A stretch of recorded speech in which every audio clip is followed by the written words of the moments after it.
لوگ آپ کے بارے میں کیا رائے رکھتے ہیں، وہ کس طرح آپ کو دیکھنے کے بعد آپ کے بارے میں رائے قائم کرتے ہیں کہ آپ اچھے ہیں یا برے ہیں، وہ کس طرح رائے بناتے ہیں؟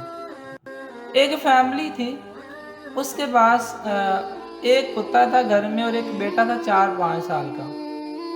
کسی کام کی غرض سے وہ فیملی گھر سے باہر جانے لگی، تو گھر سے باہر جاتے ہوئے انہوں نے اپنے بیٹے کو اور کتے کو گھر میں چھوڑ دیا اور کام کے لیے چلے گئے۔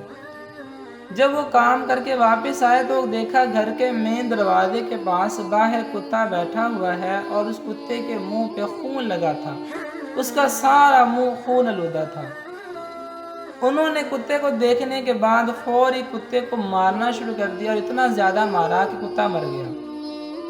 پھر وہ فیملی گھر کے اندر داخل ہوئی تو جا کے دیکھا کہ بیٹا گھر میں کھیل رہا ہے اور اس کے نزدیک ایک سانپ ہے جو مرا پڑا تھا، اور وہ سانپ زخمی بھی تھا، مرا ہوا تھا، پورے گھر میں خون پھیلا ہوا تھا۔ اب جب اس فیملی نے اس مرے ہوئے سانپ کو دیکھا تو پریشان ہو گیا۔ پریشان ہونے کی وجہ یہ تھی کہ انہوں نے باہر سے کتے کو دیکھ کر یہ فیصلہ کر لیا کہ شاید کہ اسی کتے نے ہمارے بیٹے کو مار دیا ہے، اس لیے یہ باہر آ کے بیٹھ گئے۔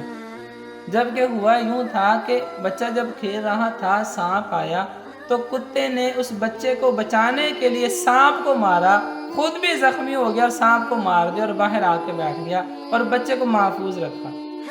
تو یہی زندگی ہے کہ الجھے الجھے بکھرے بکھرے شب و روز دیکھے گا کون؟ لوگ آپ کا جرم دیکھیں گے، سبب دیکھے گا کون؟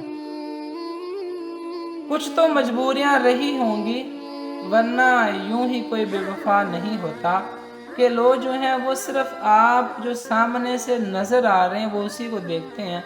اس کے پیچھے کام کرنے کی ریزن کیا ہے، وجہ کیا ہے، وجہ کوئی نہیں دیکھتا۔